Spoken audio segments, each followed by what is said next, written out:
बिस्मिल्लाहिर्रहमानिर्रहीम। अस्सलाम वालेकुम नाज़रीन, मेरा नाम कासिम अली है और आप देख रहे हैं उकाड़ा डायरी। आज हम THQ हॉस्पिटल में मौजूद हैं। यहाँ पे हमारे साथ हैं डॉक्टर रिजवान साहब और ये स्पेशलिस्ट हैं यहाँ पे। हम उनसे गुफ्तगू करेंगे कोरोना वायरस के हवाले से। जैसा कि आप जानते हैं कि 2019 में कोरोना वायरस ने दुनिया पर अपने जो थे जबड़े गाड़ दिए और उस वजह से लाखों लोग मुतासर हुए हैं। मार्च 2020 में पाकिस्तान में कोरोना वायरस के पेशेंट सामने आना शुरू हो गए और अब तक 17,000 से ज़्यादा लोग अपनी जानें इस वबा के हाथों या इस मर्ज़ के हाथों गंवा चुके हैं। अब इस सिलसिले की तीसरी लहर सामने आ चुकी है जिसको बहुत ख़तरनाक बताया जा रहा है।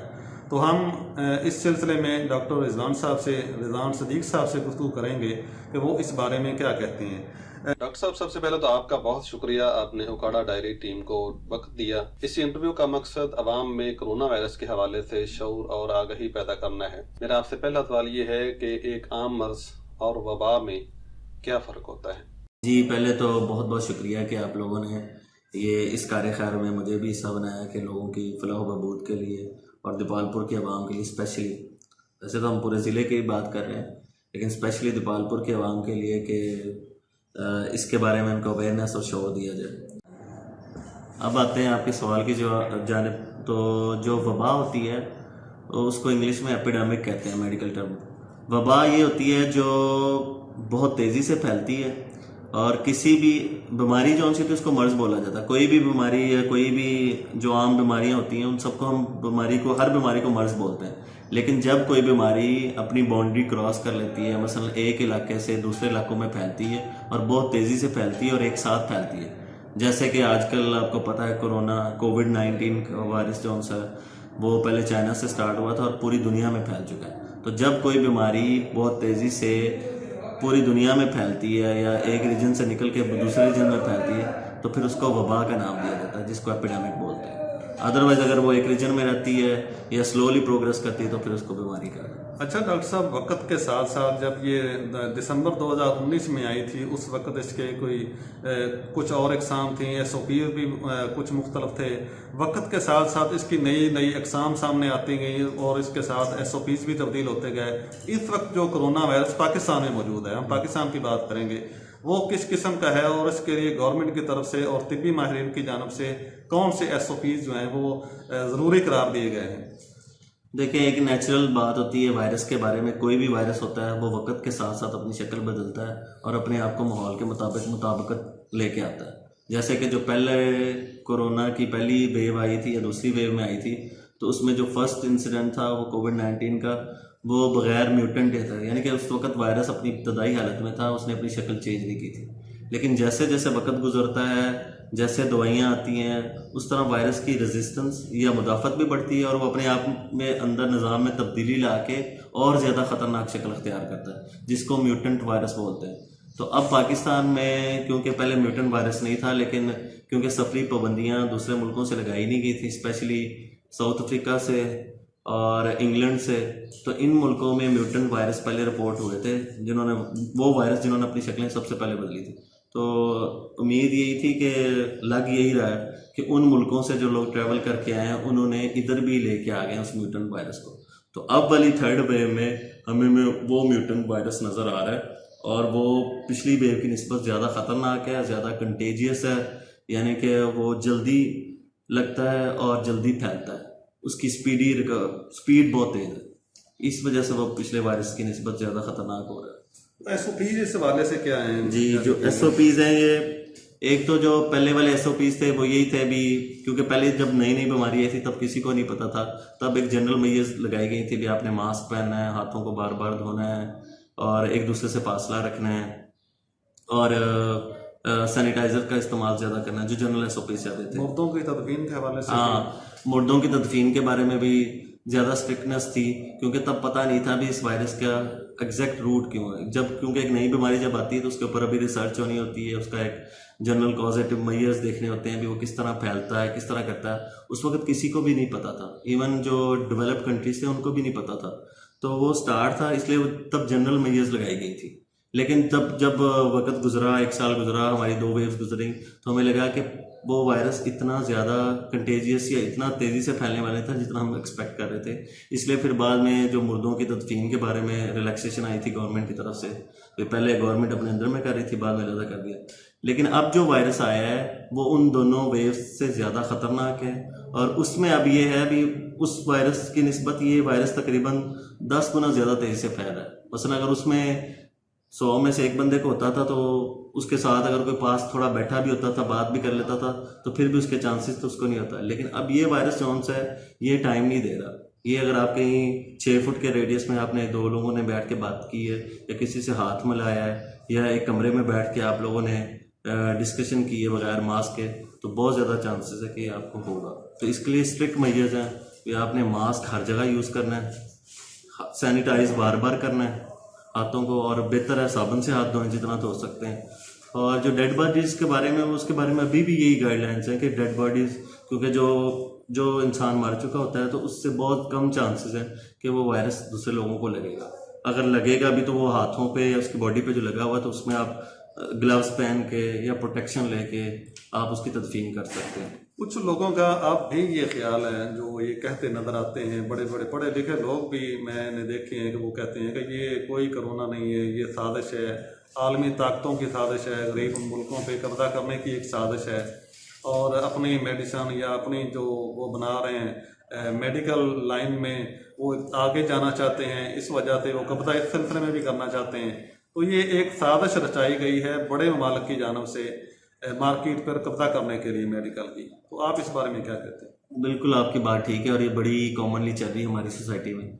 जब से ये वायरस आया तब से इस तरह की बातें ही सुन रहे हैं। देखें, पहली बात तो ये है कि इस तरह की वबा इंसानी तरीके में कोई पहली दफ़ा नहीं आई। तकरीबन अगर आप हिस्ट्री देखेंगे तो हर 100 साल के बाद ना इस तरह की एक वबा रिपीट हुई है।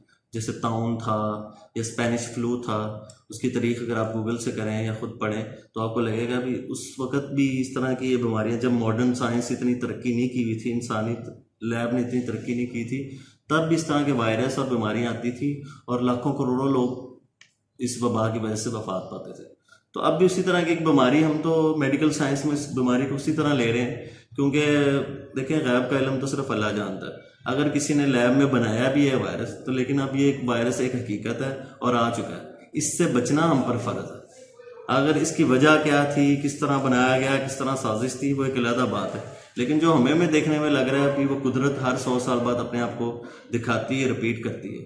आज के दौर में इतनी तरक्की याफ्ता दौर होने के बावजूद ये वायरस आया और इंसान पहले 1-2 साल बिल्कुल ब्लैंक रहे, समझ ही नहीं लगी भी इसके लिए किस तरह मैनेज करना है। और हमने देखा कि डेवलप्ड कंट्री जैसे कि अमेरिका, इंग्लैंड और जर्मनी, फ्रांस, ये बेचारों का भी बड़ा बुरा हाल हुआ, बल्कि उधर डेथ्स हम लोगों से बहुत ज़्यादा हुई।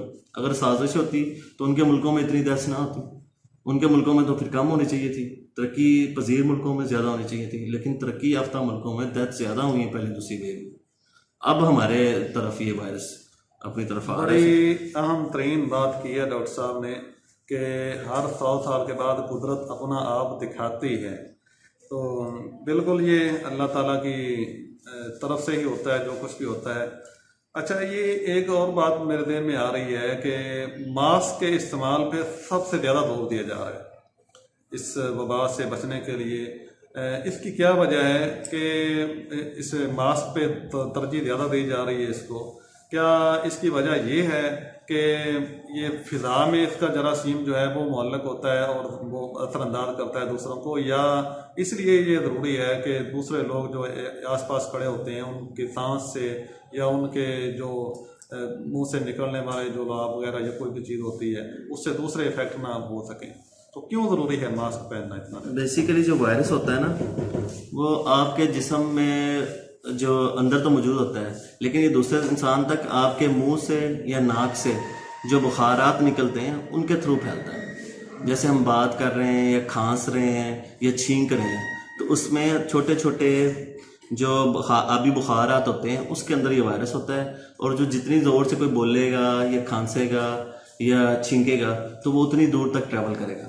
नॉर्मली जो रिसर्च में ये बात आई कि 6 फीट का दायरा जो सा होता है ना, उसमें आपके बुखार ट्रैवल कर सकते हैं 6 फुट तक, तो 6 फुट तक की हिफाजत है। और उसमें मास्क का इसलिए सबसे ज़्यादा ज़रूरी है, अगर आपने मास्क पहना हुआ है तो 90% तक चांसेस होते हैं कि ये वायरस के बुखारात बाहर नहीं निकलेंगे, और अगर दोनों लोगों ने मास्क पहना हुआ है तो ये 96-7% तक आपको कवर कर देता है। तो इसलिए आपको ये ज़रूरी है। अच्छा डॉक्टर साहब, इस वक्त चूँकि हम THQ हॉस्पिटल दीपालपुर में बैठे हैं, तो ये तहसील का बहुत बड़ा हॉस्पिटल है, बल्कि वाहिद सरकारी हॉस्पिटल है। तो यहाँ पर कोरोना वायरस के मरीजों को बचाने के लिए, उनकी ट्रीटमेंट के लिए क्या इकदाम किए गए हैं?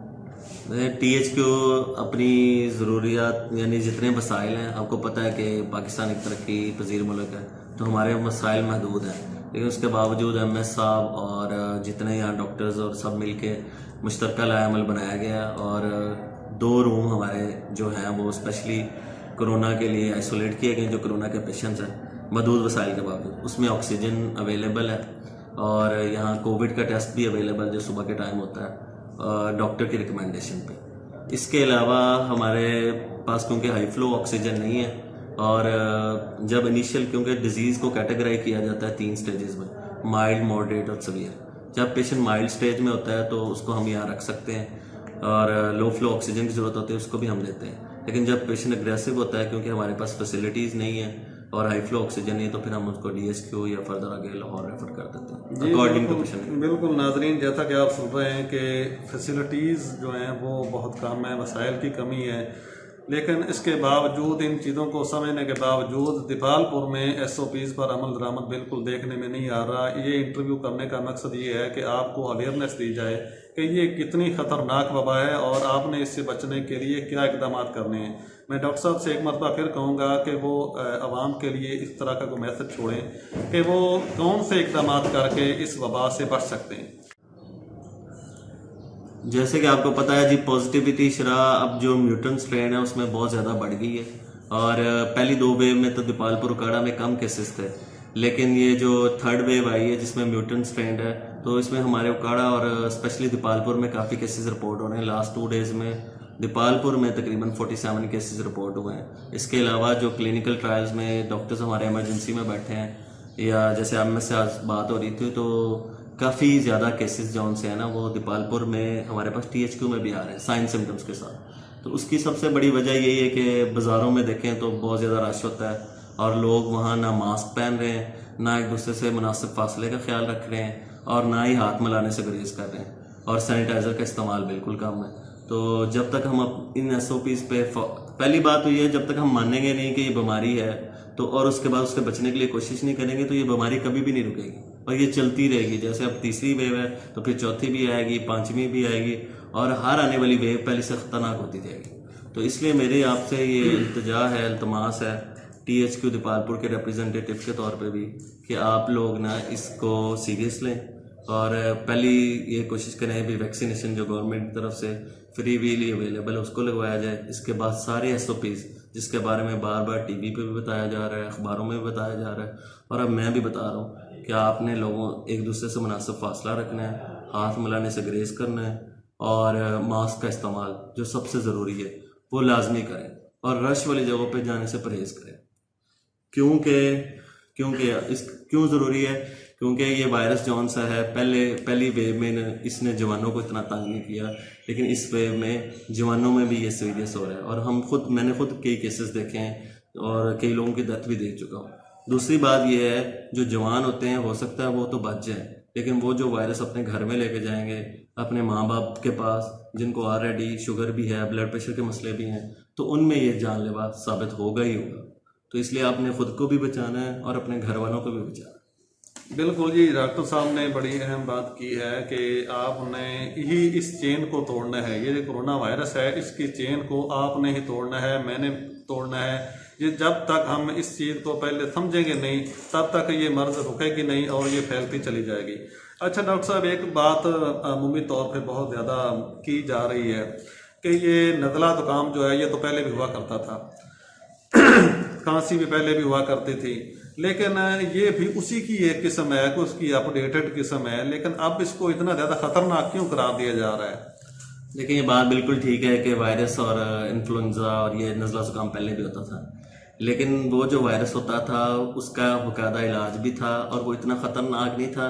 उसकी वजह से भी नमूनिया होता था, मसले होते थे, लेकिन उसके लिए जितना हमारे पास आजकल की मेडिकल साइंस में इलाज थे वो उनके लिए बड़ा इफेक्टिव मैनेजमेंट कर लेते थे। और उसकी वजह से आपको खुद पता है कि उसने कोई ऐसा थ्रेट नहीं दिया हुआ था कि हर साल इतनी ज़्यादा डेथ्स होती हैं।